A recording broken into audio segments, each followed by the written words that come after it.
Hello, for gaming community and Beyblade community as a whole. We're back again for another podcast episode. Um, I don't think. Well, I do have a lot of announcements, but I think we're going to talk about them throughout the show. There's a lot going on. A lot of upcoming tournaments. Next weekend, it's a big tournament. Maryland is having, I think, their second uh Beyblade X tournament. Going Yep. to be attending that. Lorcana just released. I know this is a Beyblade podcast, but Lorcana is a big deal right now. That's the Disney TCG, if you all don't know. And yeah, I'm still in my One Piece, so I want to nerd out about that for a little bit too. But beyond that, and first and foremost, we have a special guest up here today, Mr. Memes. Do you have a Do you want us? Are you cool with us calling you Mr. Memes? Do you want us to use your Um, real name? you can use my real name. It's just Tony. Tony? Solid Tony. And yeah, we have Tony up here today. It's myself and Crisis Crusher. Um Crisis, you said you've been good today. I can't remember if I asked you before we hopped on, right? Yeah. I've been good. That's solid. Yep. So yeah, I got a new phone too. So no more issues and no more troubles with service or things cutting off. But beyond that, without further ado, welcome Tony, and go ahead and introduce yourself to I guess the Beyblade world. Hello everyone. I'm Mr. Memes. I've been the main WBL organizer for New Jersey for the past year, in which I've hosted at least about around 9 events, if I remember correctly. My first generation of Beyblade was actually MFB, even though I d- didn't really join the WBL until I actually got into Burst back in 2021. Actually, my favorite competitive format will always be Burst GT. Burst GT over Metal Fight? Um, Burst GT in general as a competitive format, Okay. just because I feel like compared to the other Burst formats without ranked closets, it's like the least problematic. Hmm. And my favorite Beyblade is honestly the first TT Burst Bay I ever got, which was Nightmare Longinus. Oh yeah. That was pretty dope back in the day. I know it was one of the ones that I originally they were referring me to, but if GT was out, it was definitely outclassed at the time that GT was out, but it was really good, I think, in its day. To me, it will always just be my favorite Longinus, just from a design perspective. Even though I'll say Y is definitely up there.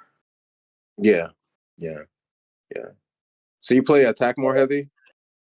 I would say for GT, I can say like I try to play a somewhat balanced deck with at least one attack type, one BDR combo for obvious reasons. Even though Hmm.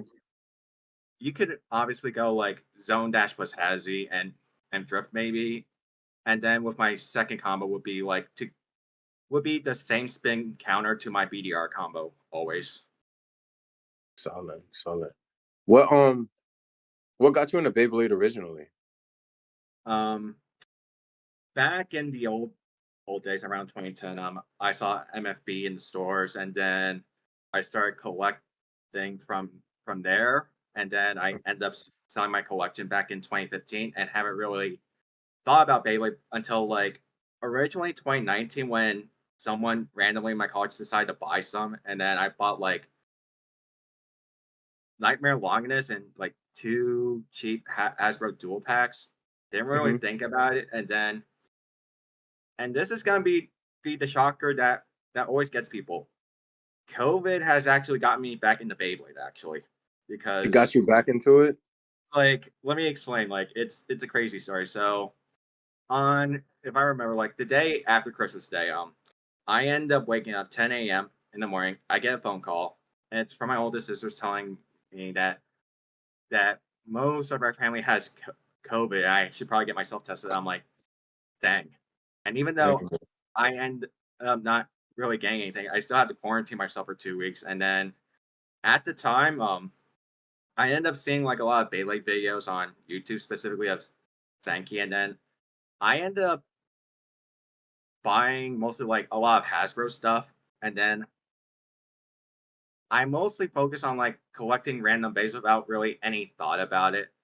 Mm-hmm. In which by then I ended up joining a random Beyblade server called Bayclick, in which I've met two people, um, Fried Pasta and JA Industry specifically, who slowly introduced me to the WBO, in Mm-hmm. which I honestly forgot that I actually made my WBO account back in 2011.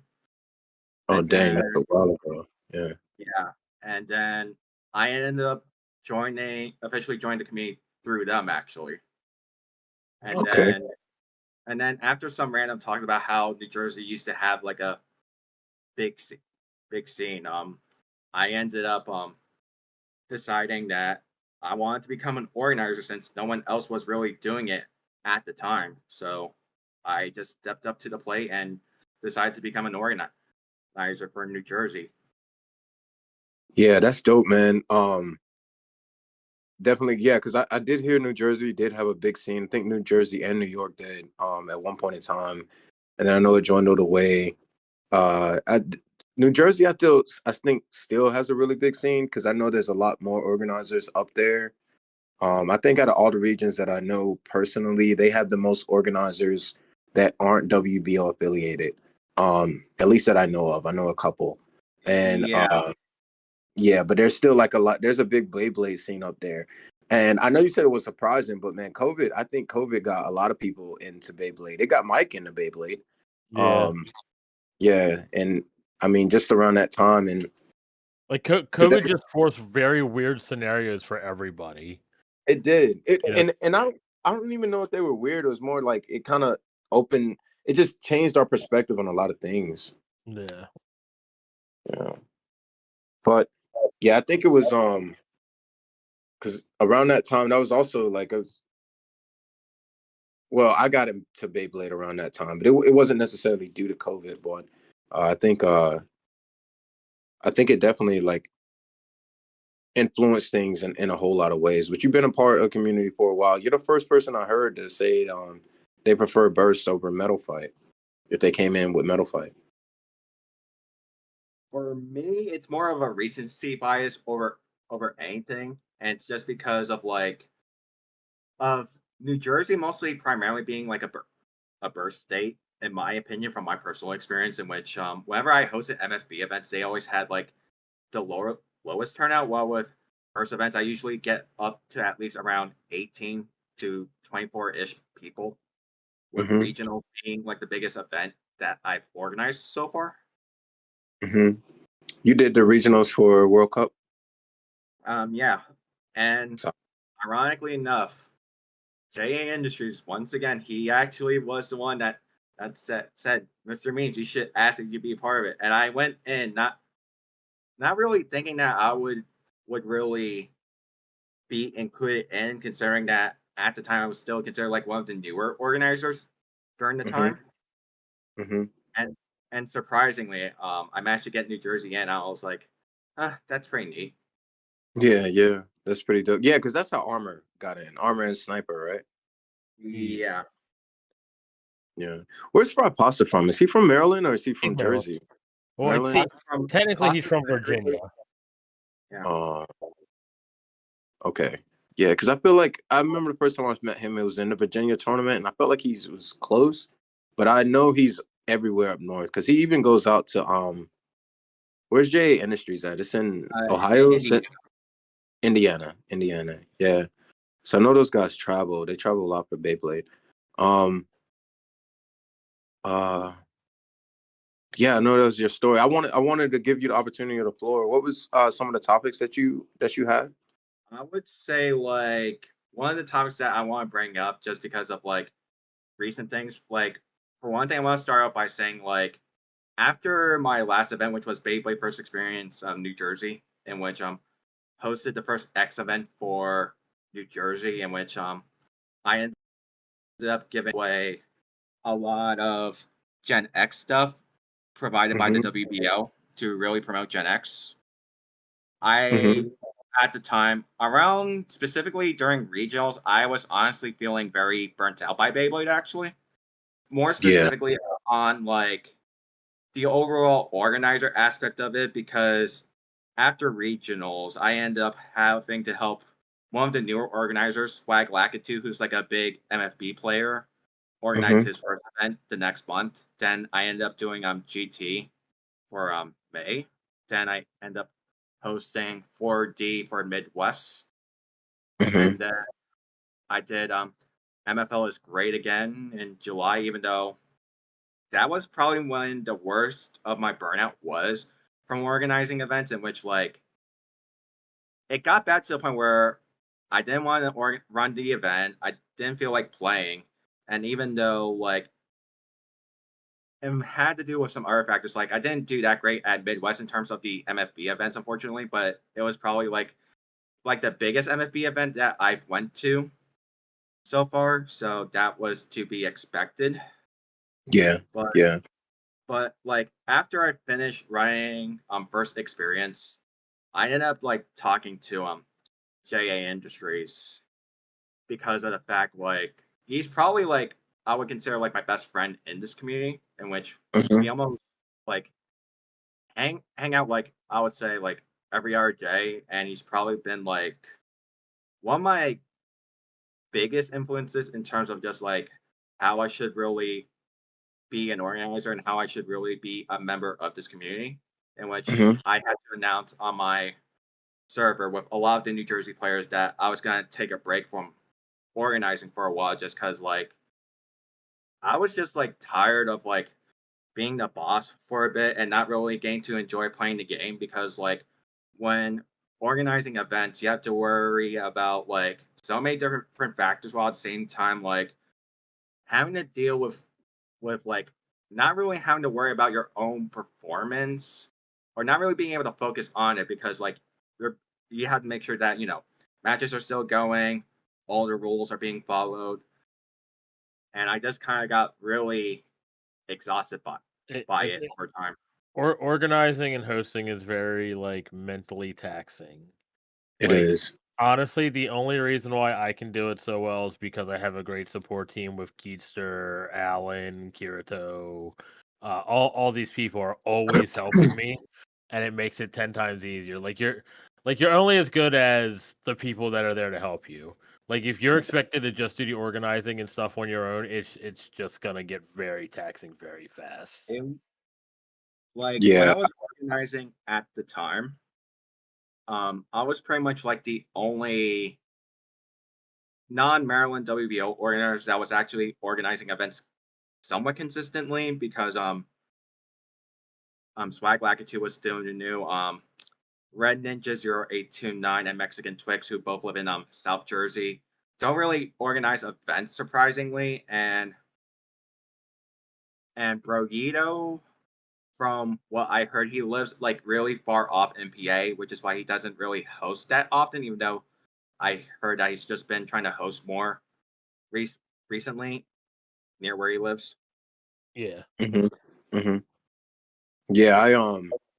Yeah, the piggyback off of what Mike said, and you too, like I have felt it. Like we hinted on it on the show. I'm glad you actually brought this topic up because it is something that's heavy.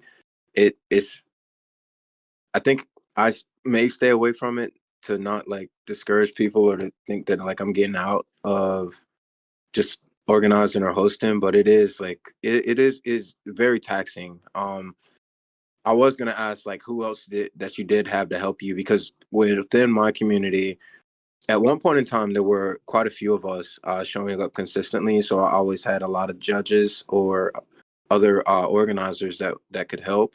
Not a whole lot, not as many as Maryland I think, but a decent amount. But now I know I rely on Fireblader '07 really heavily, and hashtag Fafnir just got back on the scene.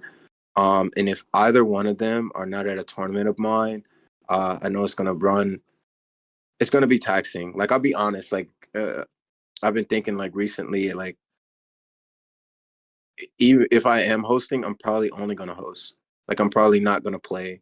I'm looking at next weekend as a vacation for me to be able to enjoy playing, enjoy kicking back, and I will help judge, but not having to run the whole thing because it does get exhausting. So I fully understand that. Like I have a decent support system in which Flame Leone, the main non-WBO organizer for New Jersey, has been like one of the biggest helps in terms of helping me run my events, in terms of like being a consistent judge, as well as slowly bringing people from his events into my events, as Hmm. well as recently Mr. Blade has come to a few of my events, in which he has also been pretty decent help, as well as the other regulars that go to my tournaments, like Blader Doc, Armor, and also Diaper at a few of my events as well. In which I would say on average, I usually have like a consistent like number of judges for from around 3 to 5 usually. And Oh, that's great.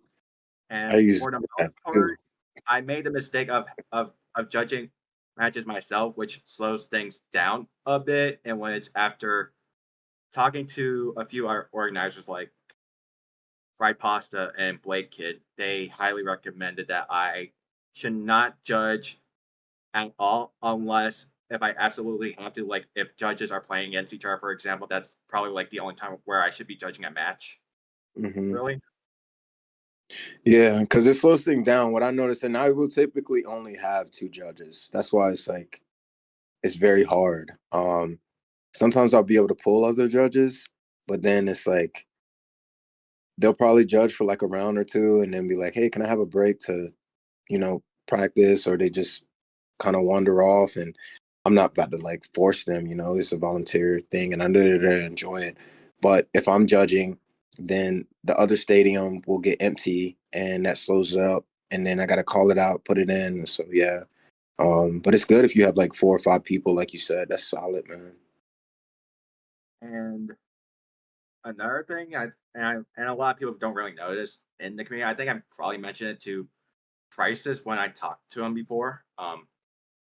I'm on the spectrum, so I have like a very low social battery, so I kind of get exhausted by people easily. So Yeah. with Yeah. me being an organizer, it just feels tiring. So I don't really have the energy to really enjoy actually playing the game at times, and just like I've just been so focused on trying to develop New Jersey in the WBO's eyes that I've really just kind of lost my passion for the game because like I feel like if I stopped hosting, who else was really gonna step up? Because Laser Beams couldn't really host for like personal reasons until recently, and then Sniper wasn't allowed to for reasons I can't really mention until Yeah. recently as well. So I felt like I had to keep doing the work, or else New Jersey was gonna fall into how it was during COVID. Yeah, And Yeah. I that's not what we want. Like the idea is the WBO wants Beyblade to get bigger, but at the same time, I hate to say it, there are a lot of organizers out there that talk big of, like because I read organizer circle chat in Discord all the time, and every once in a while I chime in, and there are so many that will talk big, like they want to do everything they can to help the game and help the WBO get bigger. And then the moment somebody tries to give an idea, it's like they back down or Yeah. they just spit on the idea. Yeah. And it's like, what what do you guys Yeah. want? Like, do you guys just want the WBO to be Konami right now? Like, Yeah. it's not going to happen. Like, some people will literally argue that oh, you're not going to have a lot of people when trying to do that. It's like, well, yeah, no. Do you think the first Yu-Gi-Oh regional had 1,000 people playing? Hmm. No, it had like 50. Yeah. Yeah. like, Things, come on. things start things start small, and I've mentioned that, and we see so much of that happen. With your story, Mr. Memes. I mean, I felt it. I know other organizers like in my area, like why things have dwindled down is because you're relying on one person, and that one person is hosting, and then they get burnt out, so they stop, and then someone else comes back along, and they're hosting, they get burnt out, and they stop, and that's how communities like they rise and fall. Um, but to have multiple organizers within the same area is helpful because I'll be honest, like I'm severely on the point right now to where I feel like traveling more than hosting.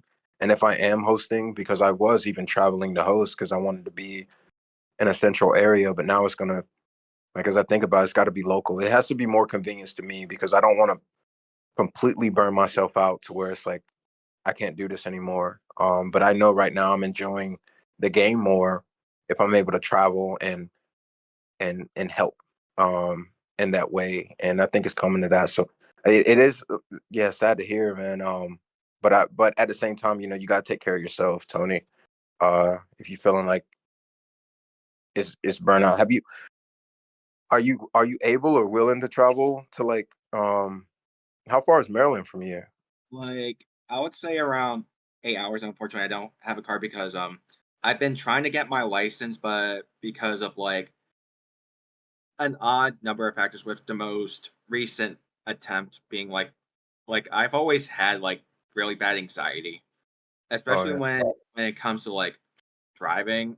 Like it was bad to the point where I literally forgot like basic road awareness, in which by then examiner stopped me and said like you really need to practice driving more.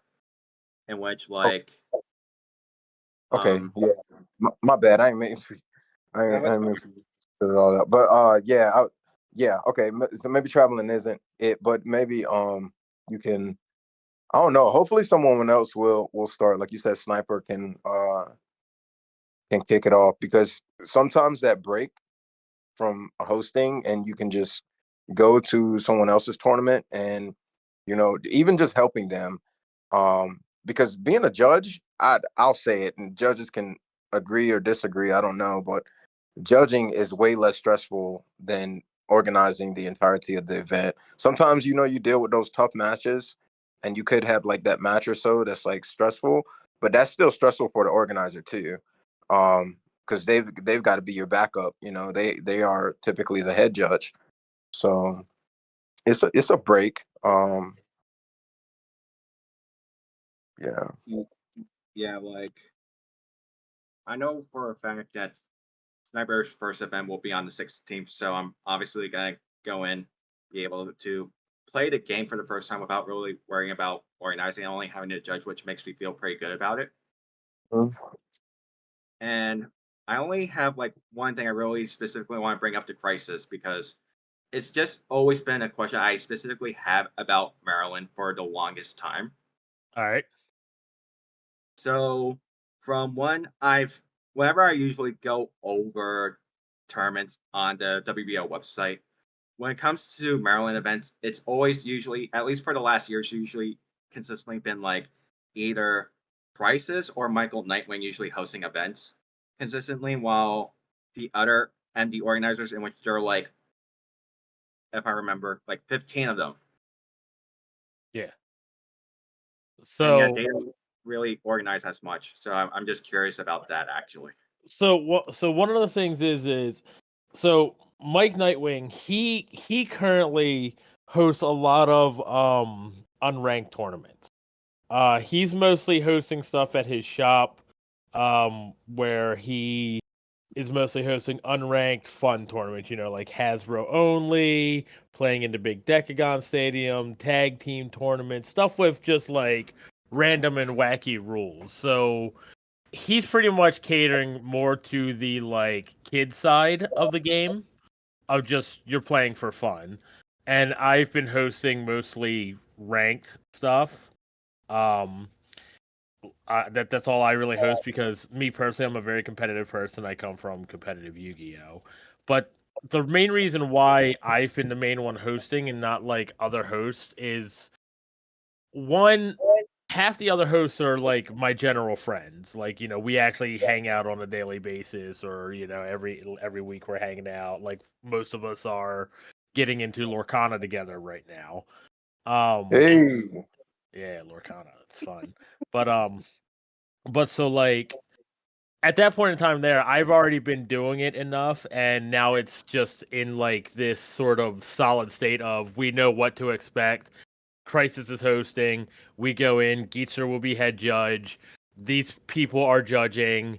when one person needs to play, this other person's going to go up and be, a judge for a round while they're playing. When I have to go up and play, Geetser's going to call out matches. We just kind of have like a system that's just down packed and easy. And as for other organizers that like I'm not super close with, but like I'm friends with, but I'm not like I don't hang out with them outside of playing Beyblade, like TSO, Yami, anyone like that. They're big Metal Fight fans. They like Metal Fight, they like Burst Classic. I don't own stuff to play most of those formats. I can play Metal Fight Limited here and there, but if I have to choose between going and playing in a Metal Fight Limited or at that point in time a Burst Standard, I was going to go to a Burst Standard. I wasn't going to go play a Metal Fight. Yeah. So, right. So I was the person hosting Burst Standard, and the whole thing was had I not came along to host Burst Standard, Maryland never would have picked up past like playing Burst Classic. Everyone would have just been playing Burst Classic or Metal Fight formats, and in my opinion, that would have just hurt the community here in Maryland. I think the community would have stayed a lot smaller, like how big it was when COVID was around. It wasn't as big. They were getting like 15, 20 people, maybe, maybe 8 sometimes. Like they would struggle. And then I came along and I was doing standard, and the whole reason I was doing standard was just so that way then I could play the game because I didn't own parts for anything else. So it really just came down to the reason why I host the most is so that way then I know I can play the game. I would say like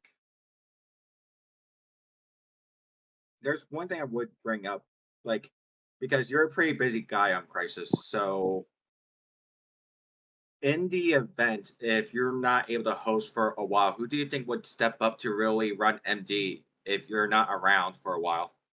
Personally, Um, if I like went MIA, like for whatever reason, I know Geetster wouldn't want to be the main organizer, and I'm pretty sure it would either be like Dragreus or Kirito would pick up organizing, but they would need a lot of help with like Geetster and Alan Schaefer and everyone to get them really through it for a while. because if I remember, I think you told me like a really funny story about at the one tournament where you weren't around. Oh They yeah, ended up calling you for help regarding challenge, if I remember correctly. yes, that was a tournament. I don't want to like like ruin anybody's names or anything, but there was an organizer who was brand new, and he wasn't a new player. He'd been around for a while, but this was like only his second time ever hosting an event, and his first time hosting an event was like a Burst Classic, so like TSO and everyone was there, and it was a very small event, so it wasn't really hard to organize. But this next one, they ended up needing to have group round robin, and technically the rules of group round robin are you're supposed to alternate the players based on their rank into group A and group B. Well, he didn't do that, and I had noticed it on the challenge because I was stuck at home. And I told all my friends in the chat, and I was just like, "Hey, you guys gotta get this stuff settled because the brackets are wrong." And so someone had stopped them and tried to get it fixed, but he just all the person did was tell him that the bracket was wrong and he had to fix it. So he did something to try to fix it, and it didn't it still wasn't right.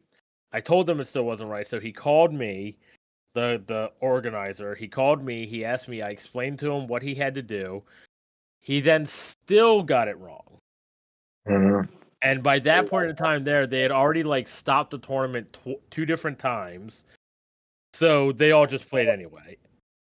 And it really messes up who you're supposed to play. Kind of the same thing with at BWC when they just randomize the entire bracket. It really messes up with who you're gonna play. Granted, it group round robin, you're gonna play everybody, that's in your group, but it's like if the top 4 players are all in the same group, that's just like not fair to them because that means some of them are going to get kicked out of top. They're not going to be able to top because they're not in the correct group. So it's really it's really not fair when stuff like that happens. Granted, technically there is somewhere in the rules where it says apparently like with group round robin and stuff, it doesn't have to be alternated. It's highly suggested to be alternated, but it could just be randomly distributed. So it ended up they ended up saying that that's what they'll just classify it as being randomly split up. But what got me the most upset, and I ended up yelling at my friends and other people as well, was, a bunch of these people there are organizers. Like Yeah. you people are organizers. You clearly are able to look at this challenge and see that it is not correct at all. Like you know by now how group round robin is grouped. You know it should work, how it should be done.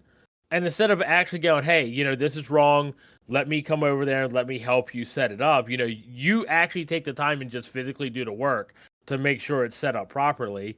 You just sit there and just go, well, I'm not doing it, it's not my job. No, it is your job. You're another organizer. If something is being done incorrectly, you need to make sure it is done correctly. And you need to teach the new organizer how to do it. So that way then they know for the future. That's one thing I could just say. Like, when I became an organizer, I knew there was like a great deal amount of work I would have to do. Like I've ended up buying like 3 extra first standard stamps for hosting events, and I made sure that I knew how to do my job for the most part, reading over the judges and organizers guide a few times and whatever formats I was hosting at the time, in which I knew for a fact it was going to be a lot of work. And I feel personally with some of the lot of younger organizers or for the organizers that have been in the community for a long time that don't host often, I just feel like they talk so big, but they don't really do much to really either contribute to the community or really contribute to the growth of their own local community. And I just feel like it's really frustrating to watch at times. I'm not gonna name any names out of respect for their privacy, but it's just a trend that's just really left me very saddened by the fact that like people don't really understand what being an organizer really means in the WBO personally. Yeah. No, I mean, so back to the situation that we had with the organizer that was brand new. This organizer that was brand new was only 13 years old. So let's I probably should have elaborated on that because he's 13 years old. I've He's heard this still story so many times. I thought this was a grown man. I yeah did not no know it was a kid. Yeah, yeah no that changes the scenario a whole lot. yeah like so he's a 13-year-old and like a bunch of these organizers that are in their 20s are just like yeah do it yourself. Yeah, not And yeah. I would have. Yeah, I would have yelled too. I would have been like, "Dude, you got to help that kid." I Yeah, was I was furious like yeah. You. I can't believe I didn't know because I mean, I'm not like super nosy, but yeah, I've heard this. I've heard the story a lot, and I've had guesses on who it was. I did not know it was a kid. Yeah, but my yeah bad for cutting you off. But yeah, yeah I, it's what it's were you a gonna say? I cut you off. My bad, Mike. what Oh yeah, yeah. I was saying, what was you gonna say? I think I cut you off. I was just talking about how it's sad that people are that way. That's it. Yeah. I think one well, one thing I was gonna say with the first part when you other people hosting, the way that you're feeling right now, because I do know this from our interview with TSO and just talking to TSO. She's been hosting God knows how long, Right. and she was a part of the foundation of the WBO. So I specifically remember her saying in the interview she was happy when Crisis came along. She was happy when Nightwing came along as well. Just other organizers being able to grow the community, because she, from what I've heard from her, she kind of like bleeds Beyblade. She does have her preference for classic and metal fight, but she loves Beyblade. So I know she hosts usually like one or two tournaments a year, but if you look at her record, she's more than likely hosted more tournaments than I want to say possibly both of us put together. Not right now Yeah. because I have definitely hosted a whole lot. But she's definitely up there as far as hosting, and she's in her mid 20s, I think now, but she's been hosting possibly since she was like 15, 16 years old. So I know that it didn't die out for her because she's still doing a thing, but if you've been doing it that long, I feel like you do earn some veteran status that you, I mean, imagine that. Like, hopefully, Mike, a lot of people, other people step up, but if it was like 10 years and you're still the only one doing it every month, it may get a little bit exhausting. Oh Uh, yeah. yeah, it may. So only on that aspect, but yeah. I mean, if it gets to a point like that, it looks like I'm just Lorcana. Look, Anna. Um, did you have anything else on that, Mr. Memes? Um, not not really. Like I know for a fact that with especially when it comes to Sniper, I know he's been organizing for the longest time for New Jersey specifically. And then oh yeah, I forgot. There was also Robel, but I hadn't heard from him since I hosted my first burst event last year, actually, in which the only other time I've really heard from him was through the forums where he said he wanted to host again, but he was only going to host plastics, and then that never happened. And then I ended up hearing through social media that he ended up going to your event back in May, in which I am not sure if he actually lives in New Jersey or not, because I don't I know hear him. from him at all. I know him. He does play. He has hosted some tournaments. I know he is not heavily affiliated with the WBO. For his own personal reasons. He I don't know the last time that he did host. And for you all that may know him by another name, he's Beyblade Challenge. We had him on the show one time, and Yeah. he's come to a couple of my tournaments, and um, he is big into classic, like older Beyblade, but he's not heavily involved in the WBO as far as this organization for his own reasons. I don't want to really just speak to him, but if you listen to our that episode, he speaks on it, like just the things with the organizers and the demands, because the WBO has changed. I think even if I have my gripes and complaints, there's a lot more. It's not as much gatekeeping now, whether that's a good or a bad thing. But when a lot of older organizers got in, there was a whole lot more gatekeeping, a whole lot more red tape, and there were difficulties, and sometimes that could leave. I, I don't know how else to say it. Maybe a sour taste in your mouth, just the weirdness. So you go and you do your own thing because ultimately it's Beyblade, and you want to have it as fun as you can. You don't want to have to deal with the extra stress that comes with it. That may sometimes so enjoy it. But he's still, as far as I know, I believe he's still in Jersey. But as far as hosting, I'm not completely sure. Yeah. Um, did you hosted that last? Did you host the X tournament, Tony? Yes, I did. And Sniper won that one. I think he is. That's the one that he won. Was he at there? Yeah, he did.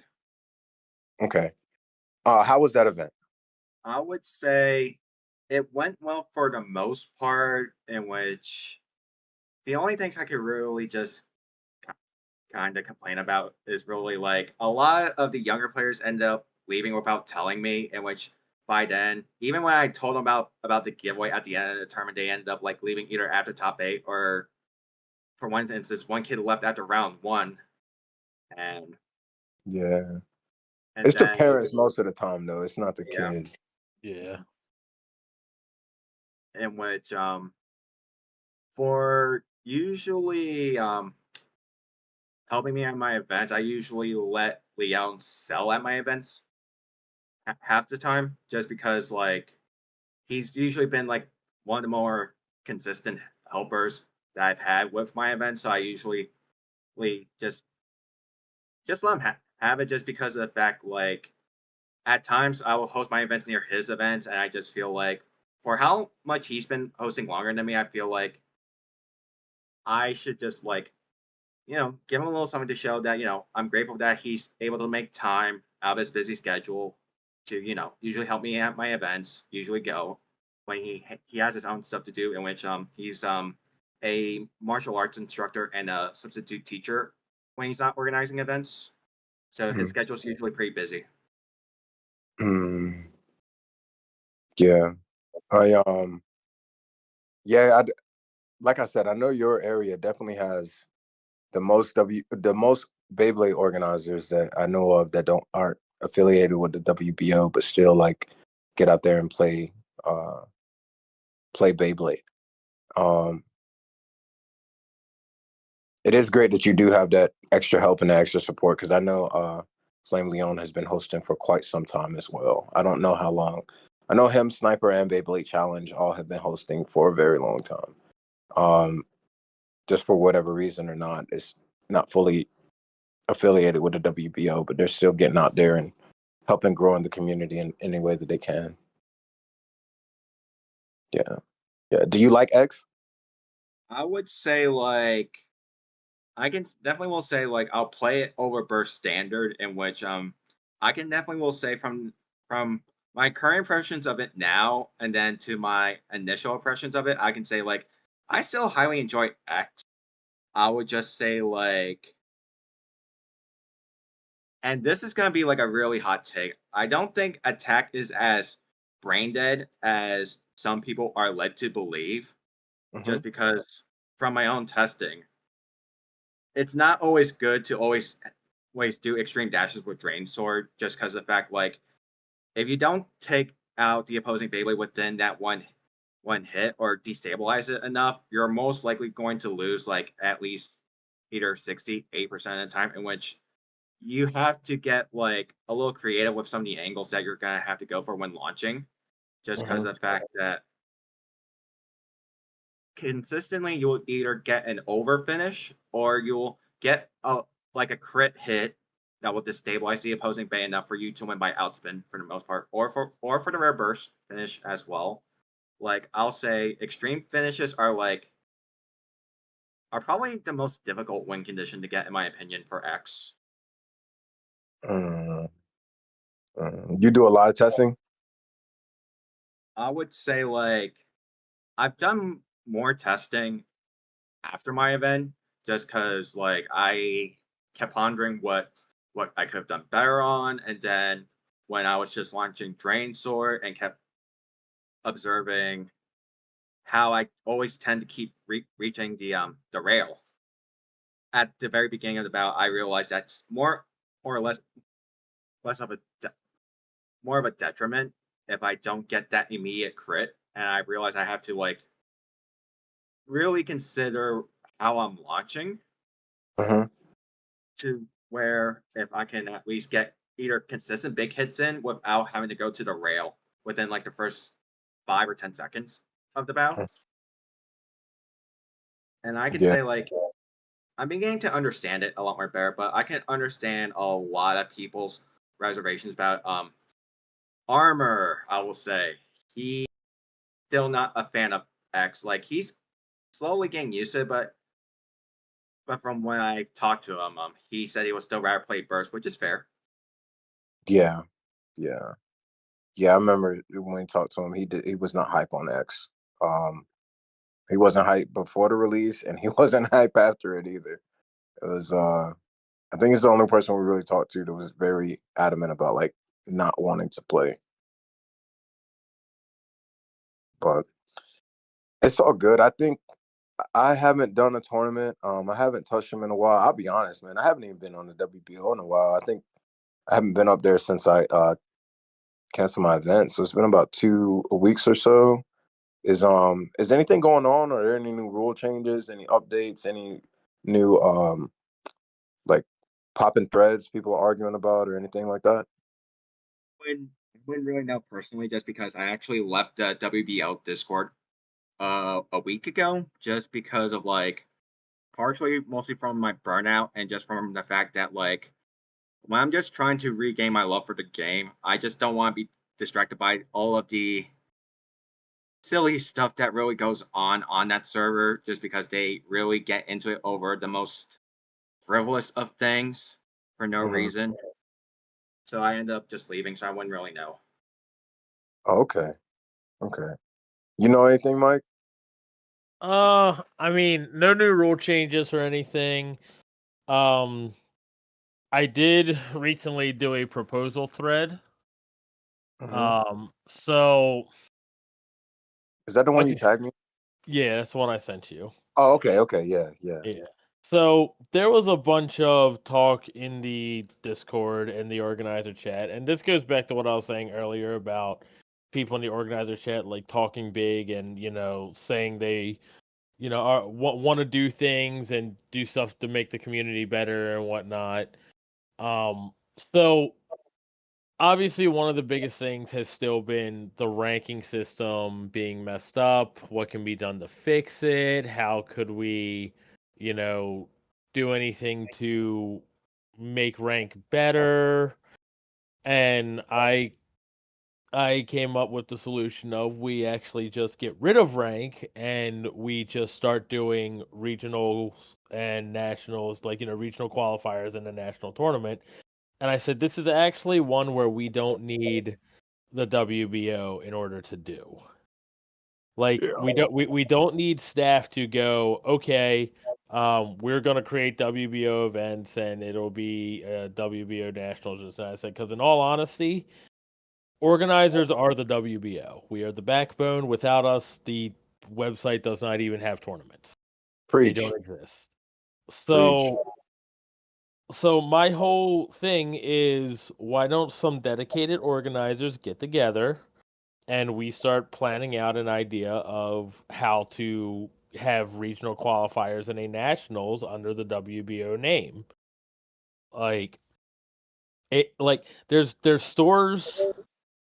There have been stores such as yours, James, and Beyblade Premier that every year they'll host a tournament or something that's some sort of big tournament, and we'll all say it's the national or whatever.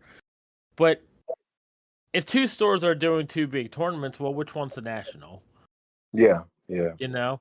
And if the stores are doing so much stuff individually, it makes it a lot harder than if you were to, if we were to just do this ourselves. And I'm Mm. trying.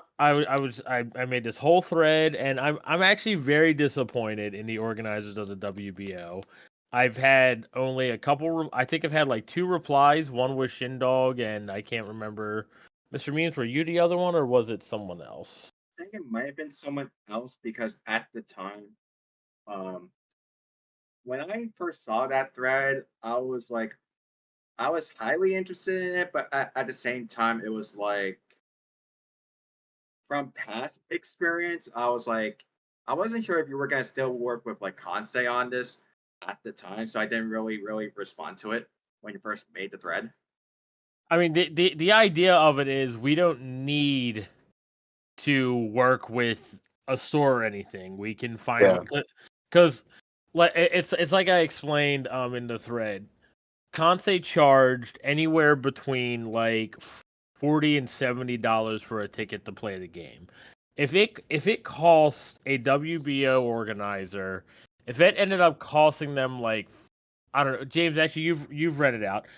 How much has like a hotel venue rent out been before? At least $1,000 for a hotel venue. Okay, Around upwards to that price, yeah. and that's for one day. Yep. Okay, And I so would say that's on the cheaper end. You have to think if it the way you think about it with these venues or like hotel venues and things like that, like some of them Some of them maybe you can get cheaper, but what they're doing is a lot of those places are rented out for like family reunions or like wedding receptions. So Right. they have to make their money.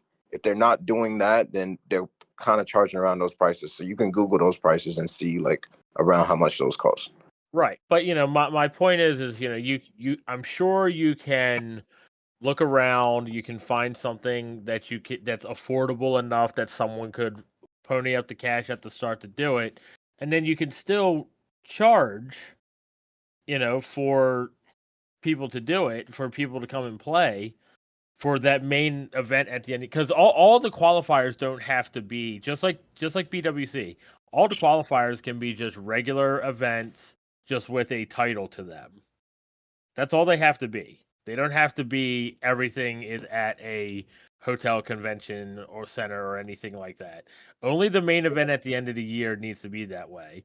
And if you charge people that want to go play at this enough money to where you can at least make your venue fee back, then there you go.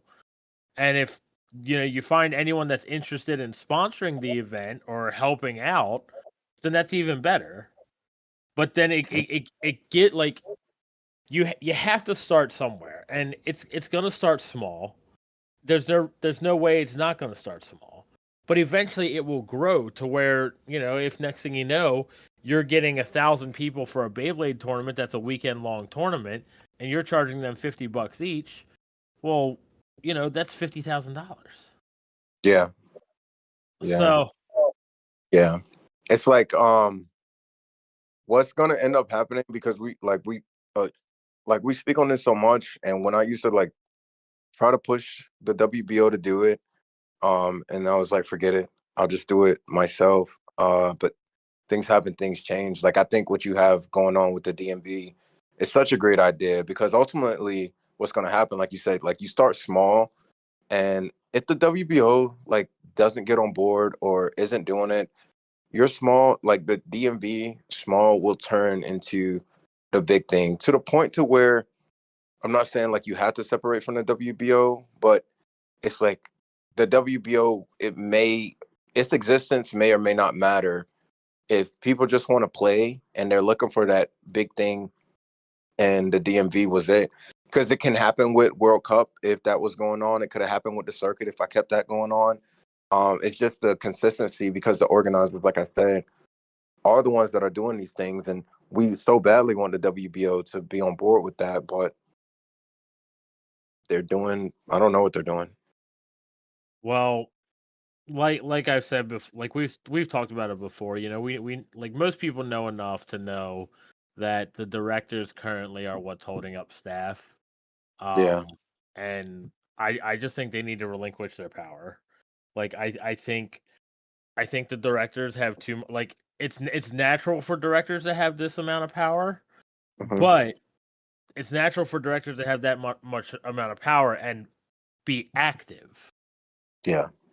If you're not active and you can't have your website running properly, then you really can't have that power. Like you need to relinquish it so someone that wants to do it can do it. Hmm. I Yeah. can really just say, in terms of rankings, I feel like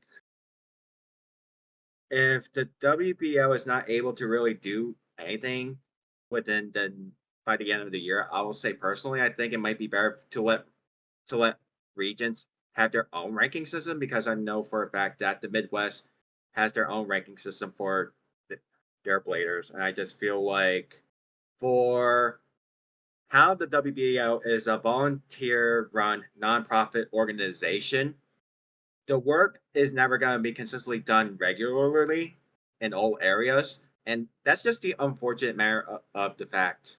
And I just feel like it would just make certain things easier. Granted, it will be a lot more work on the organizers, but at the same time, I just feel like with how the ranking system is right now, I feel like it's really just killing the competitive vibe of people wanting to go to events, run events from the organizer's perspective, just because of the fact like they don't really know when the ranking system is really going to be fixed. And I feel like it might be time to kind of just let certain things go Yeah. for us to really move forward. Well, the other option too is the WBO needs to start finding a way to make money again to actually pay a coder to either fix my BB or create us a whole new website with a whole new platform. Yeah. Like, Yeah. you know, I understand for some people the WBO is their baby and you don't want to see it get shut down, but it's not being shut down, it's just being transferred to a new platform. You Mhm. know, yeah, it won't be the same. It'll be all new, but it'll be better. You know, Yeah. it'll you'll actually be able to have stuff done working properly and everything. Yeah. I think. Go ahead, Tony. Okay, I would just like to just interject, and this is something I've talked about with Crisis before, in which like for all the work that has to be done on the WBL website in general, I feel like having the Discord in general is a bit detrimental to that because if they know they have so much of this backward that they have to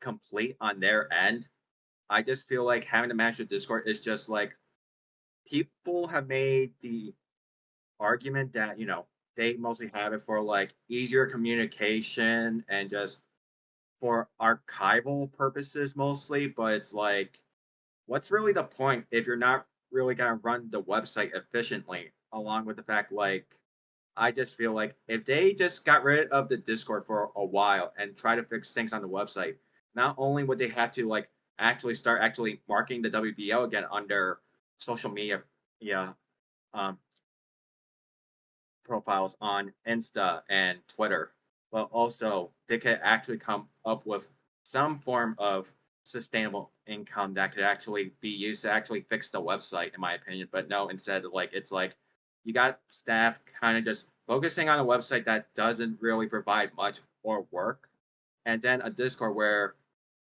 nothing really meaningful really happens except for it's just easier for certain information to be reached out to members of the community, but it's kind of redundant just because for the most part almost every WBL member is part of some Beyblade server or another on Discord, where it be their own local one or others where they can actually like do whatever they want and the WBL doesn't really have to worry about actually having to run it.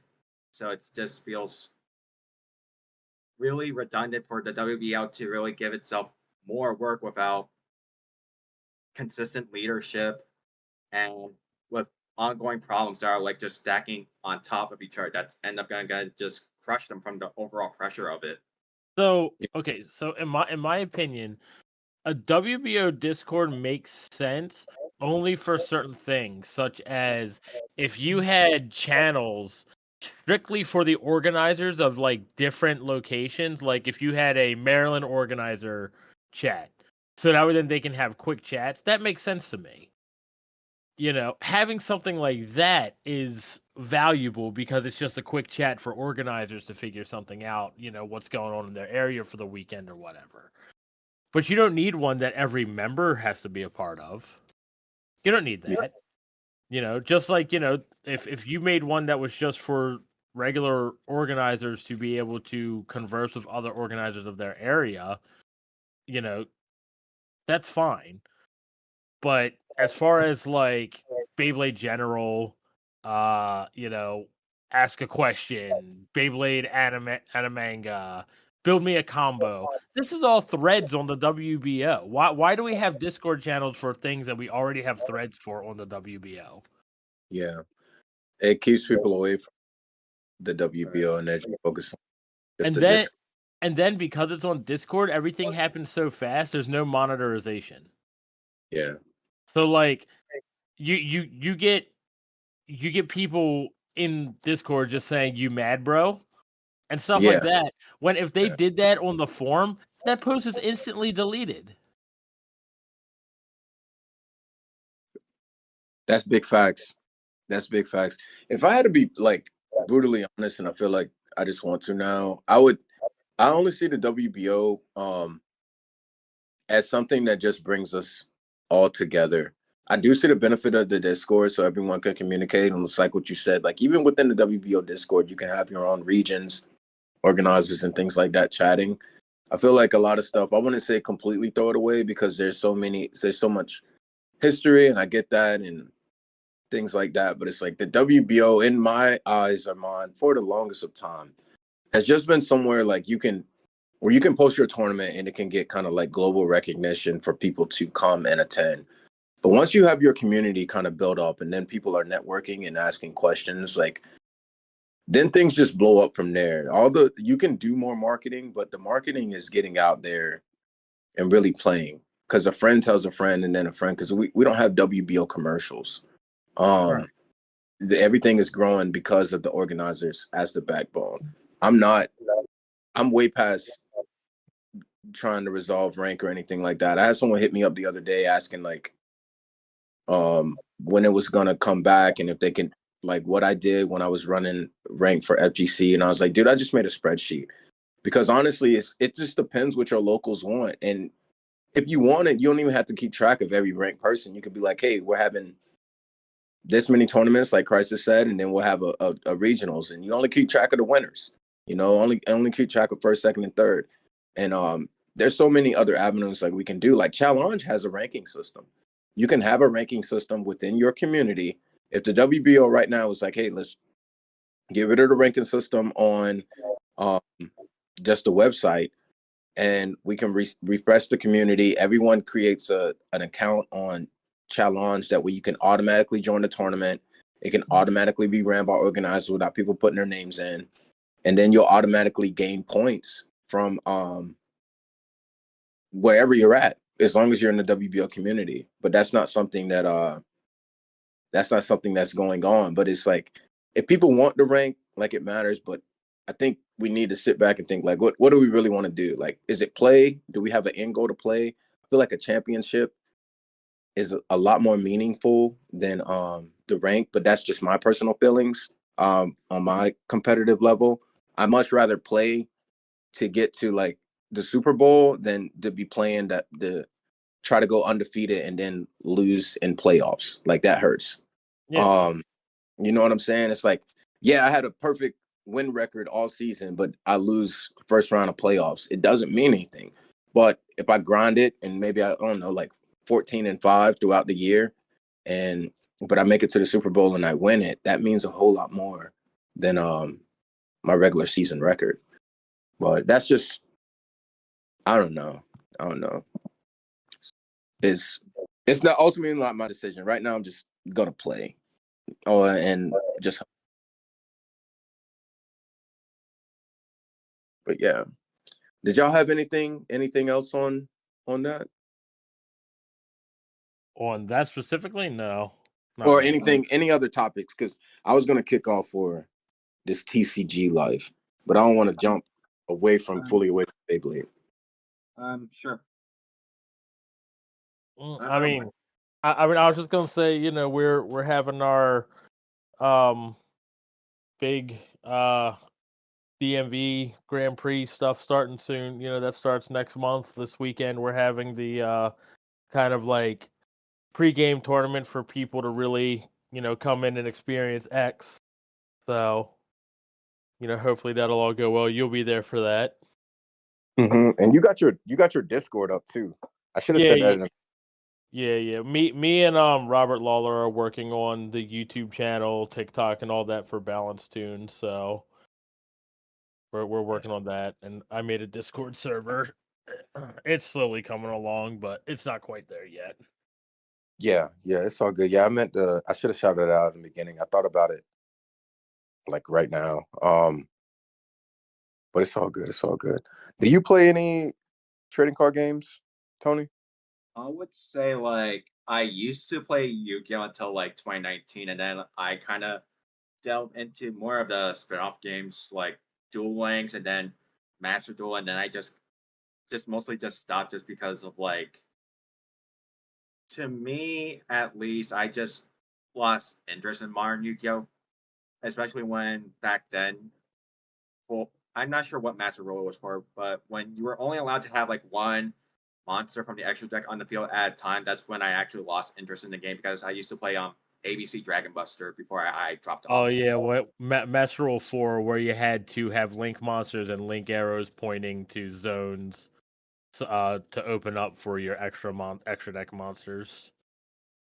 So like you had to put like a link monster in your extra monster. Like if you put a synchro, exceed, or fusion into the or pendulum into the extra monster zone, that was like the only extra deck monster you could have on the field because they couldn't go into main monster zones unless you put a link monster in the extra monster zone and one of its link arrows pointed to a main monster zone, which allowed it to be used for an extra monster zone.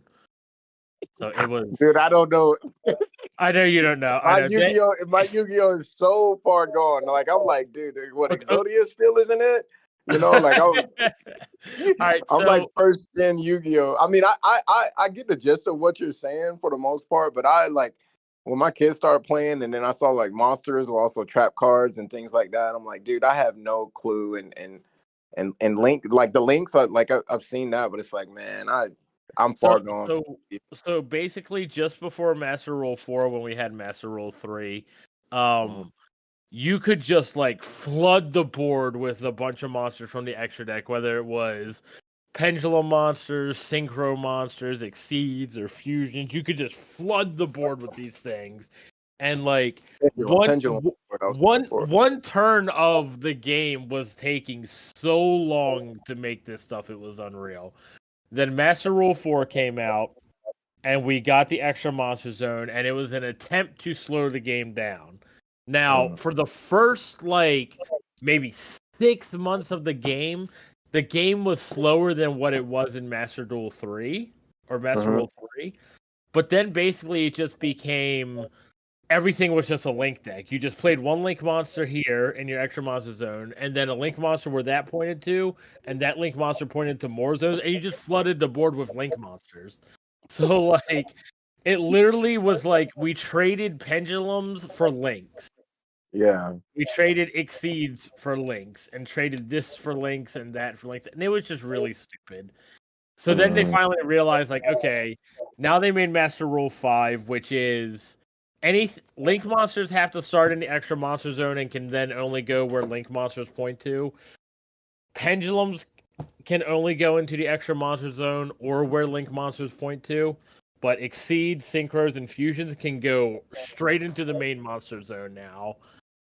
Mhm. So they like they've tried to balance it out. The game is very unbalanced. It's very like honestly the game is shit. Sorry, Yeah. it is. No, you good. Like It like seems like too much. Konami recently had like a shareholders meeting, and they flat out admitted it at the shareholders meeting that our game has a lot of problems right now. Yeah. I could So see that.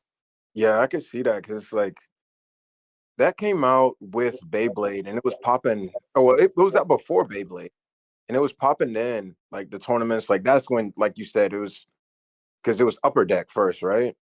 yeah, At least over here. Upper Deck did it for the TCG first. Yeah, and I was like that's back when I was like a kid playing, and I get it. Like things have to grow and adapt, but to me it just sounds too far gone. Because I remember even watching the anime, my kids were watching it, and then I saw them riding motorcycles and stuff, and I was like, man, I can't get into this. But I will watch like the original ones, and it could just be me with old habits, but they may need to just. I feel So like they've been going on so long that they could start from square one again. Like keep it simple and just take it back. So, anime wise, 100% going to be honest with you, the one that you're talking about where they ride the motorcycles, Yeah, Yu-Gi-Oh! 5Ds, one of the best Yu-Gi-Oh! Animes they made. it was. You It's think it one was of better than the originals? it is one of the best, and the character Okay. you say is a bad ass. He only loses once in the entire series. You Yami never lost though. Wrong. Wrong. He Who? lost to Kaiba. He lost to Raphael. Yeah. He lost to someone else as well. No, Yugi lost. The Pharaoh lost too. Uh, Yusei is a boss, and then like the end villain. Like spoiler alert, if you haven't seen Yu-Gi-Oh 5Ds, I don't care. It's like 20 years old. It's your fault. Like the end antagonist is like someone from the future that changed their body to look like the main character Yusei. So okay. he looks like a future Yusei. It's so wild. I'll just because you're so hype on it, I'll give it a chance. All I saw while I walked by my kids' TV and they were riding motorcycles dueling, and I was like, what is going on? Because it's If just so foreign from what what I'm saying we watch as little kids, So I'll definitely if I'll you if you definitely if you want the yeah, best version, you have to watch the Japanese sub okay, because I'll do that. that's where people actually die.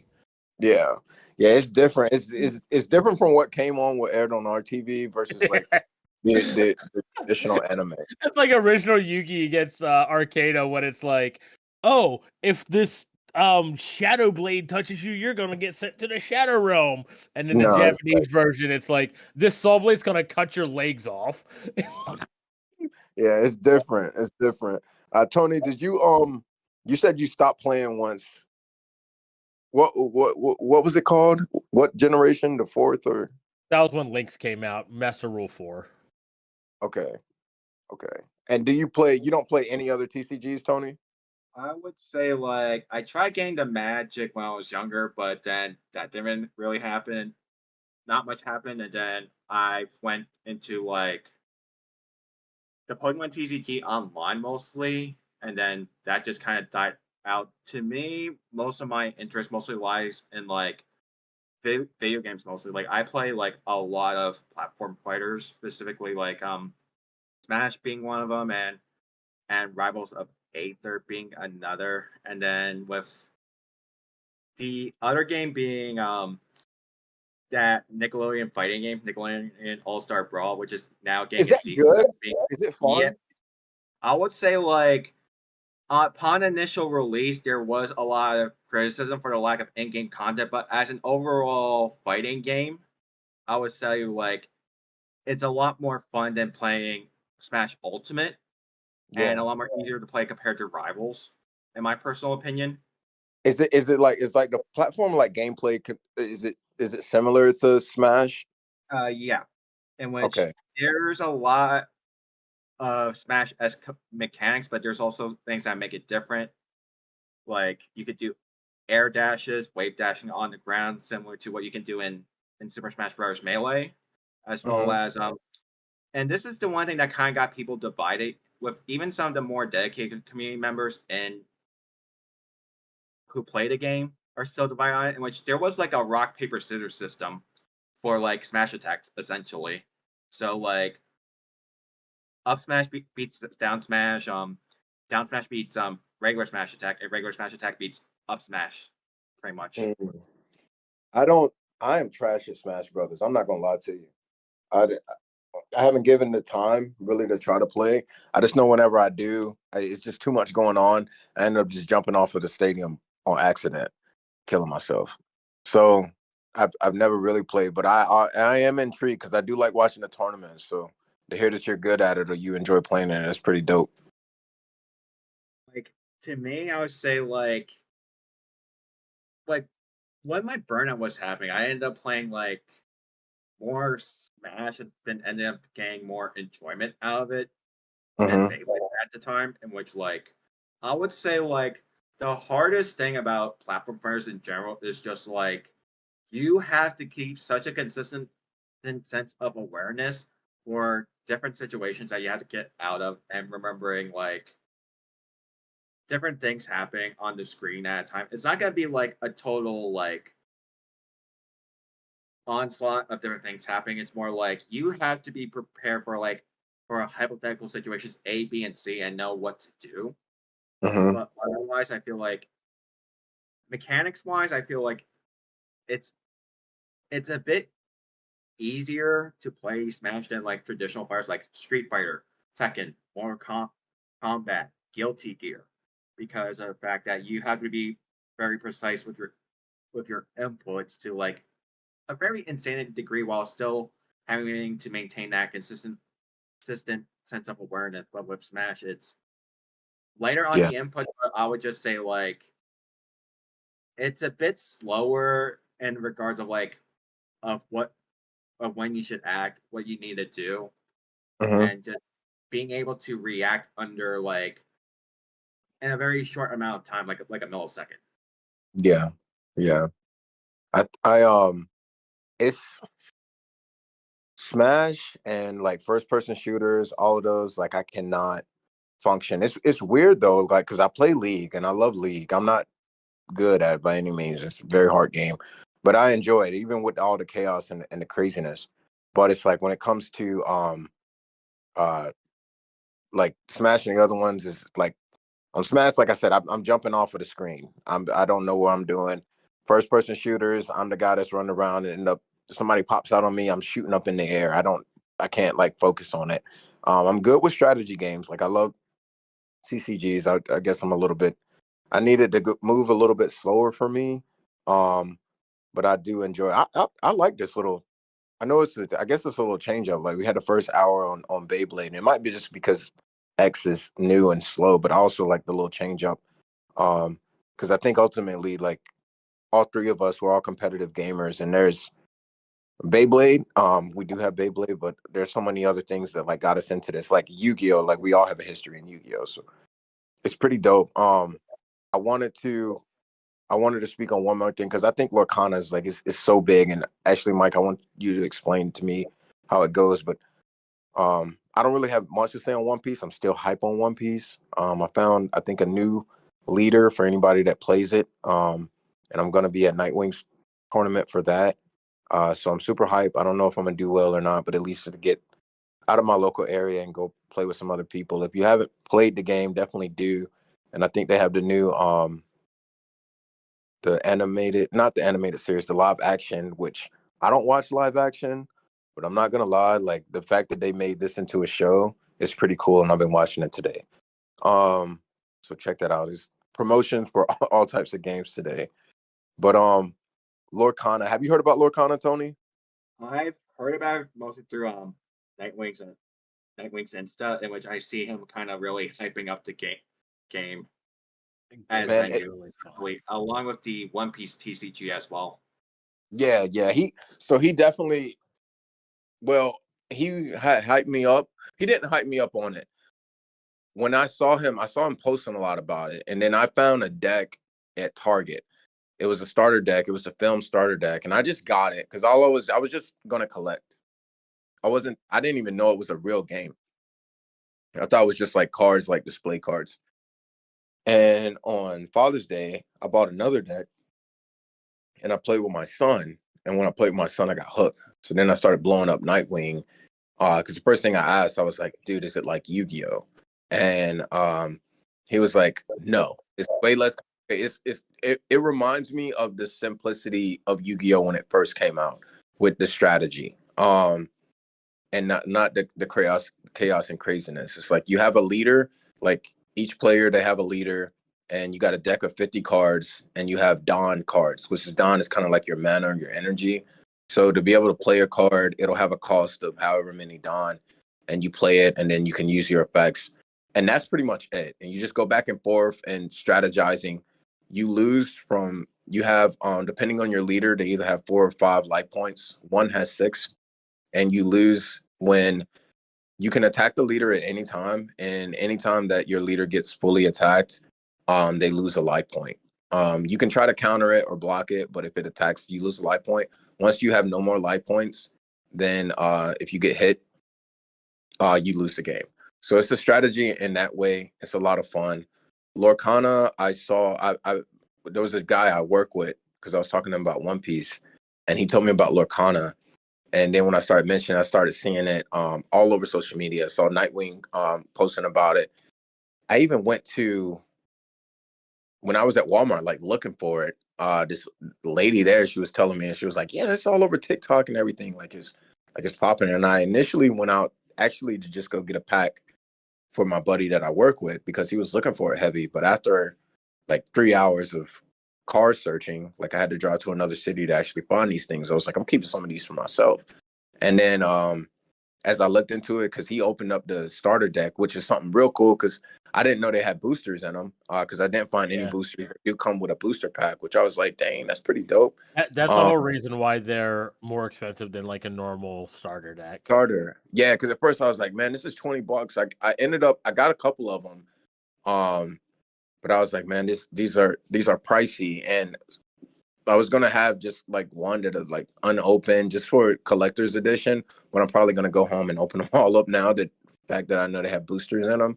But anyways, yeah, and it made the price more worth it, because I went to one shop. It was a card shop. They had upcharge, and I don't know if this is gonna be the standard price. I hope it's not. But he was like charging $10 per booster pack, and I was like, dude, I'm not doing that. Like that's I didn't know the price of Lorcana, but I was like, that's a little bit too much. I'm not about to do that. He did forewarn me though. He's like, he's running low. They're hard to get, so he upcharged. But I was like, no, I'm good. I just drove a little bit further and then got him on my own. But for Lorcana, Mike, do you know how to play it? Oh yeah, I know how to play it. I spent Saturday learning how to play a little bit, and then that was why we had to push this podcast back, because my wife got upset with me.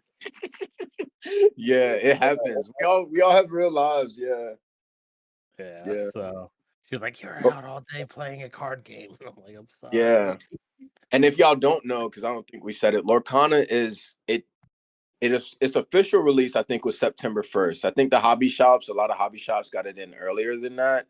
Because the way business works, like hobby shops will typically get it first, because if Target and Walmart and all the big name stores get it, there's no incentive to go to your hobby shop, because it'll be cheaper at the larger stores. Typically, sometimes it's the same price, but it's not. So, but it's Disney's TCG, Disney's trading card game. So it's like a lot of people are hype about it, and I heard it's pretty strategical. Was it when you played? Yes, it's a very strategical game. So basically you have two options that you can do with your characters so if anyone's ever played Magic, you have something what's called summoning sickness. So the turn you summon a card, unless it has a special ability that lets it do anything, you can't tap it to gain lore, and you can't tap it to challenge another card, one of your opponent's creatures. um you can't attack your opponent's creature unless it is in like the rest mode. Mm-hmm. So it's really, you have to choose. Do you want to use this card to gain lore? Because the first person to 20 lore wins the game. So Oh, do you want to tap it to gain lore, or do you want to try to kill your opponent's other creatures, so that way then they can't gain lore and you can try to play the game as well. But the thing is every time the creatures battle, both take damage, and the damage is permanent. So like if I have 3 attack and they have 3 defense, my 3 attack will take away all 3 of their defense. But say I only have 2 defense and they have 2 attack, their attack will take away my defense as well, and we'll both die.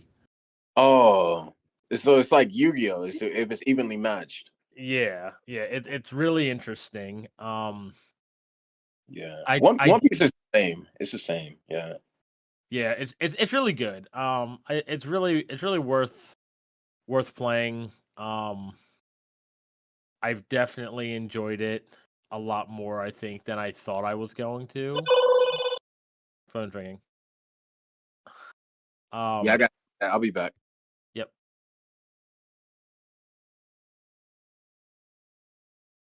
But so I'll wait till James comes back to finish explaining Lorcana.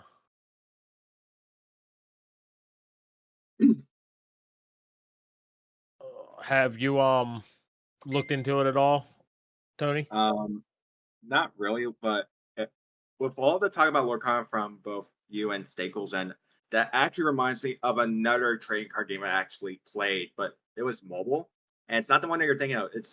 It's pretty much called Legends All right, of I'm back. Runeterra, which I was heard it. actually made by Riot Games, in which I played that for a bit, in which I could describe it as a more simplified version of Magic, but slightly also faster as well. So, Right. so you pretty much have a resource that you gain every turn, and then you use it to,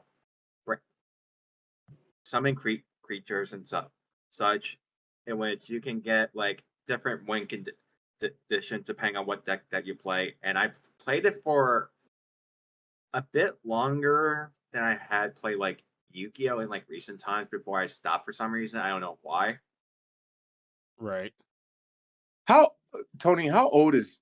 When did Legends of Runeterra come out? If I remember, I think it was like 2 or 3 years ago. It's been a while. I can't Been a remember while. honestly. I know they have team fight tactics on League, and that's really big too. Legends of Runeterra. I think my buddy. So, like, I have a couple of nerds that I work with. One, he collects Pokemon cards, and he pretty much just flips them. He'll like get them graded, sell them, and so we nerd out about that. Like talking about like old times, like Charizards and things like that. And then the other buddy I got, he's like a big gamer, like me. He plays TFT. He's the one that told me about Lorcana. He plays like games on his phones and stuff like that. And I think he was telling me about what was the name of it? Legends of Runeterra. Yeah, that was the name. Yeah. Yeah, he was telling me about that one. And he said to look into it, but I didn't. I had Magic cards, and maybe I was too young or I didn't have the patience. That game was very complicated to me. So I never got into it.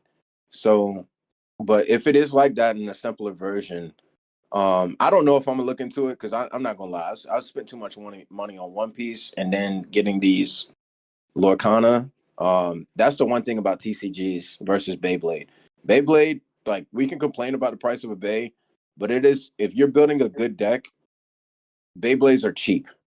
Um, at least in my opinion, when you really get heavily involved in TCGs, um, they can get pretty darn expensive. I But I could say like that was another reason why I pretty much dropped off from Yu-Gi-Oh. Just the overall pr- price point, just to kind of like for one stay thing, relevant. just to build a competitive deck averaging from like around either like 300 to like to $600 for some archetypes, and then the possibility of Konami just saying that we're gonna make some major changes on the ban list that is gonna render a few archetypes invalid valid with these changes while also promoting whatever archetype they're promoting with the latest booster. So that was like one of the biggest turnoffs for me from ever really taking Yu-Gi-Oh seriously. Yeah, that was the reason why I didn't jump back into the game because I was like, dude, if I know, just from playing, I played Duel Links for a little bit, and I enjoy playing Duel Links, and I may hop on the Master Duel because it's not as expensive as having to get like the physical stuff. Um, but like to physically play, I know you have to spend a lot to be able to get a relevant like deck, you know. Um, and that was a big turnoff for me because, like I said, like even One Piece, like some stuff I didn't have to buy. Like I got a custom, I got some of the alternate cards, but that was just for me wanting to be a nerd and be different. But it can get pricey. It can get pricey. Yeah, card games can get really pricey and out of hand really fast. Yeah. Oh, I can say this about Duel Links. I can say like to build a competitive archetype in Duel Links was honestly Crisis might disagree with me on this. I think it was a bit more worse than how you would have to do it RL. Because granted, even though you have to spend a lot more money building an actual deck, when having to get with certain cards in Duel Links, they were only available in specific boosters, and there weren't that many free releases at the time for specific cards. So you had to get these cards from this specific booster, and and at times you can only do so many tasks before you run out of freaking dual gems, and then you have to either spend money or wait until an event comes up for you to get more dual gems just to get the cards that you want to build the Yeah. deck for. Yeah. Ugh. Did you play Duel Link, Mike? Yeah, I played for. I mean, I still play it here and there, but Yeah. I haven't played it in probably like 5 years or so, but I when you said that, Tony, I remember, because you try to farm up to get like the gems or then go in there, and you weren't always able to get what you wanted. Or sometimes you would buy those packs and what you wanted like was not in there. So you didn't have so much say. It's not like now I can go to TCG Player and just kind of buy what I want. The only downfall is it can get expensive if the card that I want is like very pricey, and then I have to buy multiple copies of it. But more the issue that I run into is when I'm trying to build my deck or like get cards, and one shop has one card, another shop has a different card, so everything like kind of rolls in weird times of the week. So when I go to like locals or something like that, like everything isn't there yet, but I'm just winging it and trying to do the best I can. But yeah, that's funny. It's funny that you said that, man. It's I guess a small world in this nerd life. Master Duel, is it fun when y'all played? I still haven't played. I know Jared had me downloaded a while ago. I still haven't played it. It's all right. I'll say like it's easier to get necessary cards for your deck in that game compared to Duel Links, in which they have like an alternate form of currency to get like that will allow you to get specific cards without having to like commit as much as you would in Duel Links. But I'll just say like the only real advantages I'll say it has is like at least from the last time I played it, the for like how they balance the format what is a bit better than how Konami is doing right now with the actual game, but like there's still some problems here and there in which I played like the most toxic archetype at the time, and I got roasted by my friends for playing Eldritch essentially on the Yeah, PC. it happens. It happens. Um, Speaking of archetypes, what do you have to play specific ones together? And I'm not talking about for strategy. I mean, like, it's the game. Like, in One Piece, you have different colors. You got red, blue, green. I think it's like 6 colors. I don't know. I'm not going to name them all. But your leader, whatever color your leader is, and some leaders have 2 colors. You can only play those cards in your deck. I know, like in Yu-Gi-Oh, if you had like fiend type monsters, like you kind of want to build your deck around that theme, around that archetype, so that way like the cards kind of work together. Is it the same way in Lorcana? Like, is Lorcana like, are you building around a certain archetype, or can you only use certain cards within your deck? All right. So for Lorcana, it's just there's 6 different colors, and you can only have up to 2 different colors in your deck. Okay. So you just you just use whatever the cards are that you want to use, but they can only be based off of 2 different colors. So like currently I'm playing blue red. Like blue's main thing is like mana ramping. So like you're just ramping your mana, and then red is like playing like big creatures like at Uh-huh. closer to the end of the game. So what I do, I just mana ramp and then play the big creatures early. But the problem you have when you use like the mana ramp strategy is you actually like lose out on your hand advantage really fast because it's using cards from your hand and like the Yeah. top of your deck to do it. Mm. Um, so it's really tricky. Right now, the best deck in the game is like purple and red because there's a lot of purple cards that are like draw cards.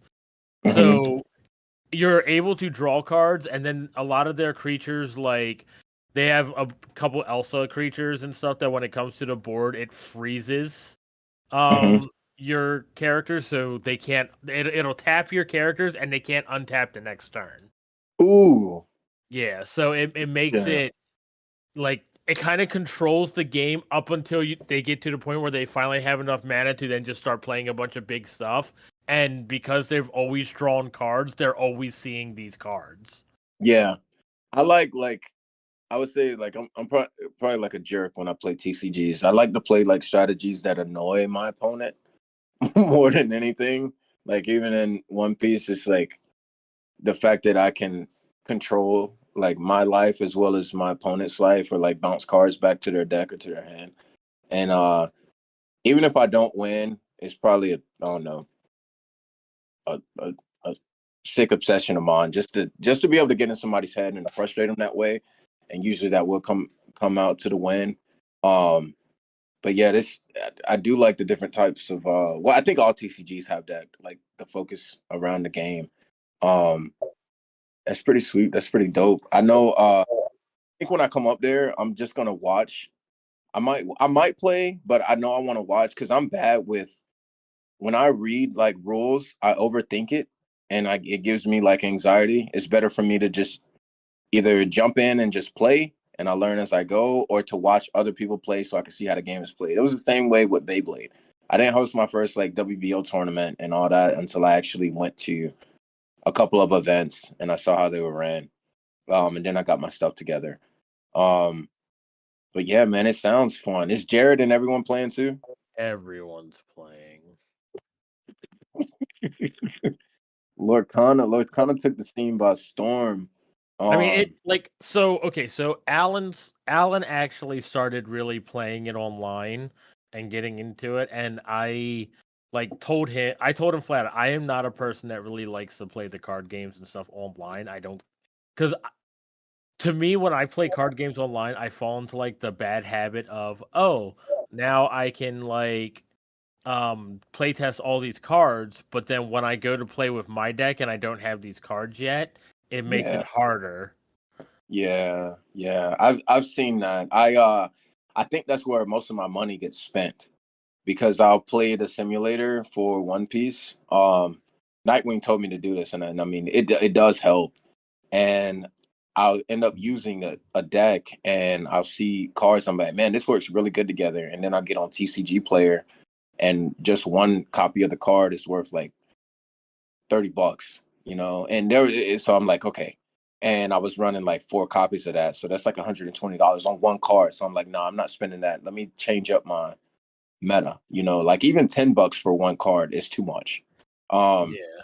at least for me, because it's like that's it's one card, like $10. You might be like, oh, that's not that bad, but you got it, depending if you're running 3 or 4 of them, that's $40. But you still also have like 46 other cards you got to get.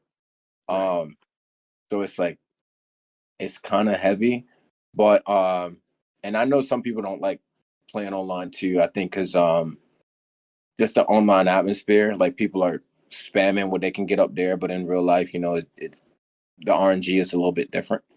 Um, but I enjoy it for the most part. But it is different when you play in person because everything is not done for yourself like it is online. I've definitely been pissed off online because I've clicked a button on accident and then I lost. But it happens. Yeah.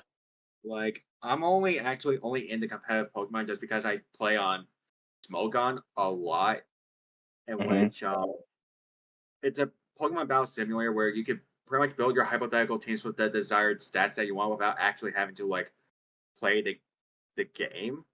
In which I'll say like I will never understand how a lot of competitive Pokemon players can spend so much time investing in the game just to raise specific stats for specific Pokemon because they had to spend like hours on that having to battle specific monsters to get these specific stats for them raised, and Hmm. also how the game changes, so you have to spend like almost so much time playing the game, in which I'm not sure how they not get bored from having to do that.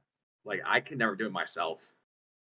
I'll be honest. When I look at Pokemon, I don't look at it as so much of a TCG. Like if I'm getting Pokemon, it's just for me to collect for either my own personal collection from my childhood or like my buddy, how he just flips the cards. Like he'll find the rare ones, and that's always a good thing. It's like a nostalgic feeling or a hype feeling. Because Pokemon, I think out of all the games, the Pokemon cards have the most value because there's so many collectors.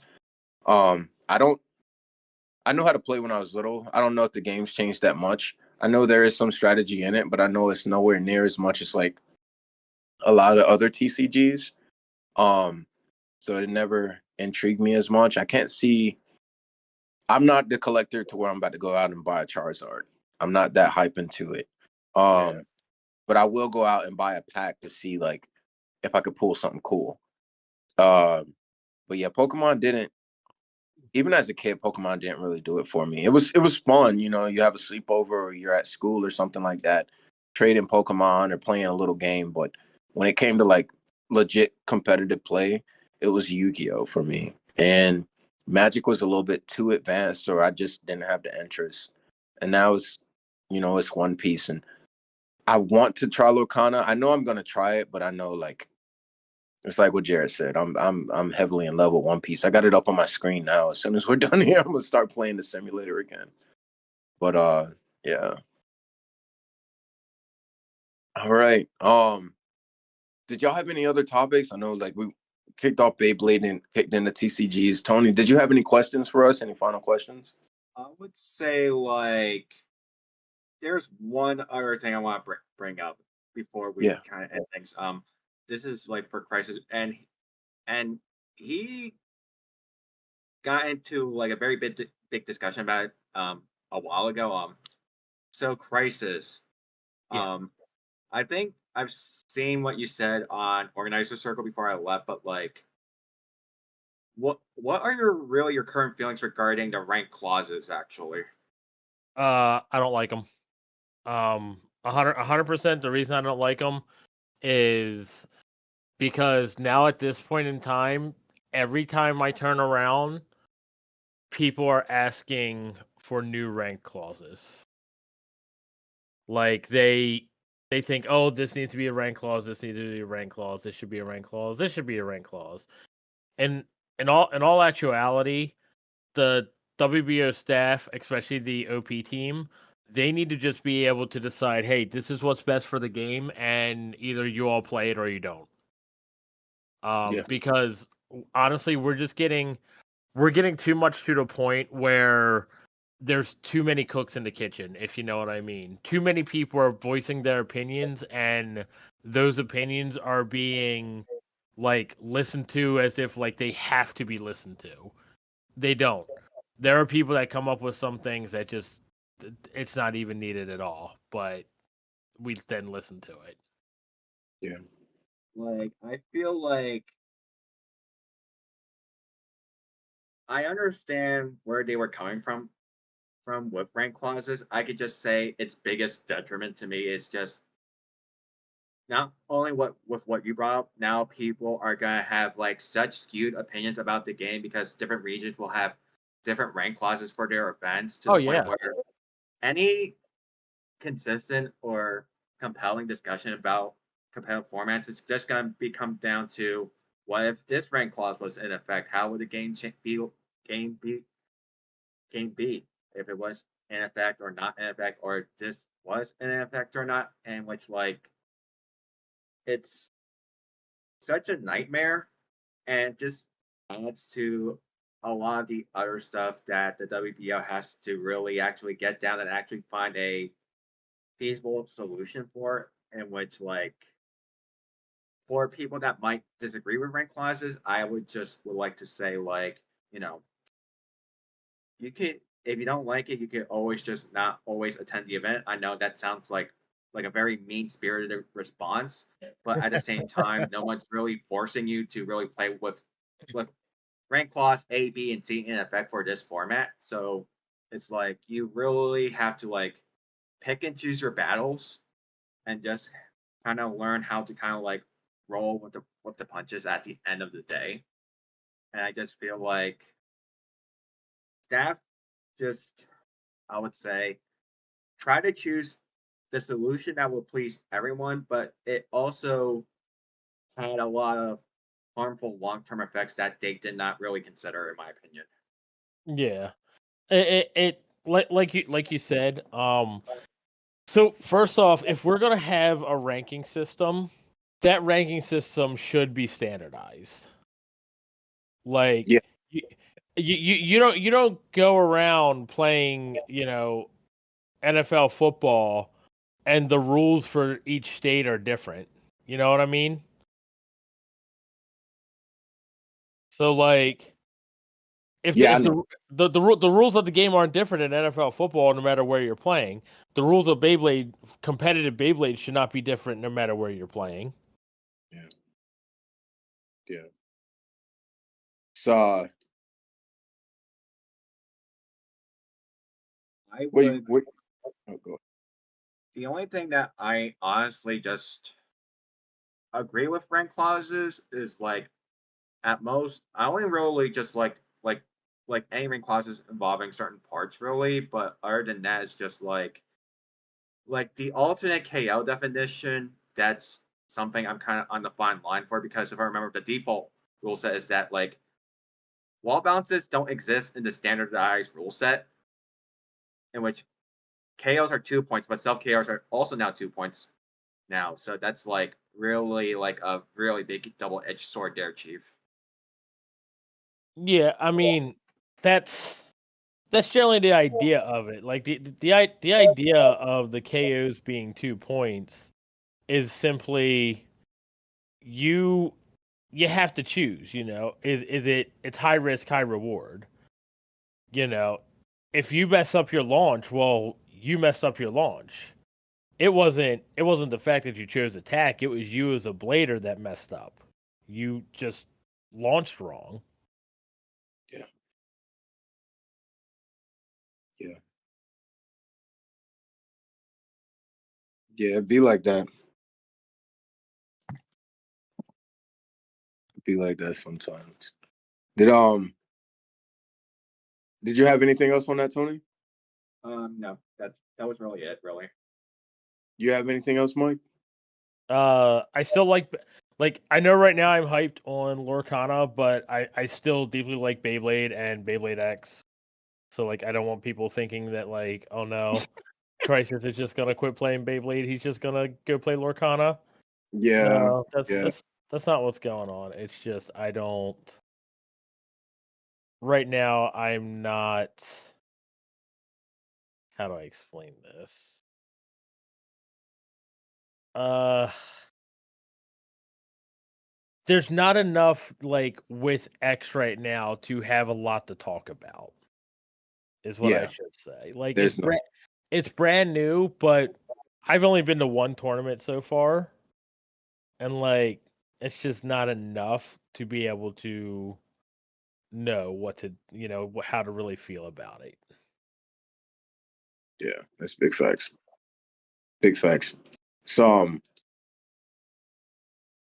shoot, I forgot. Yeah, I feel the same way. I will say that I am quite happy about the love that I've gotten for TCGs once again. Or I guess not even just TCGs, but I guess just overall the competitive game. And this point in my life, and I was talking about it at work with a lot of guys I work with, like being 30 plus now, we can do the things that we enjoyed as a kids, and we have jobs and the money to be able to do so. We're not relying on our parents for everything, and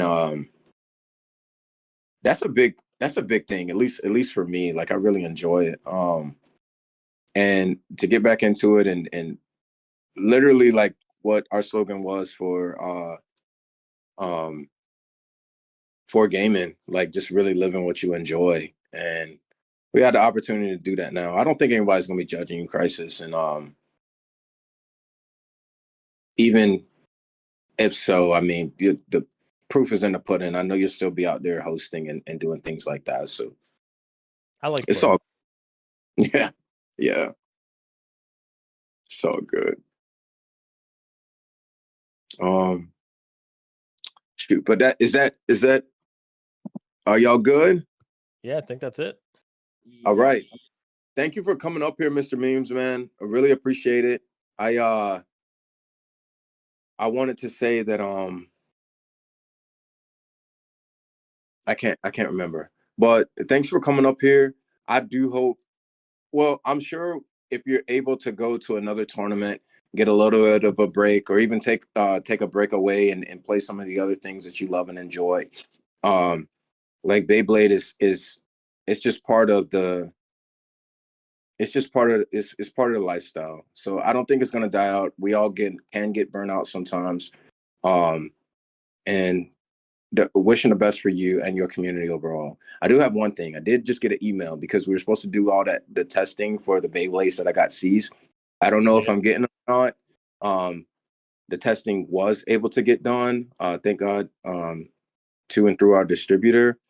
I don't know if I'll be able to get the Beyblades back, but on a positive note, they did a test, and Takara told me Beyblades do not have lead, or at least the lead content is minuscule, but it passed through the test, so we are all good. We talk about like the qualifications for Beyblades, and we don't want to get any uh, mid fakes or anything like that. But the TT bays are solid, in case anybody was wondering. And but yeah, that's all I had. Continue to get out there, grow Beyblade, grow your local communities, and hopefully these regional things can really kick off in a major and big way. And without further ado, take care. Bye. Thank you.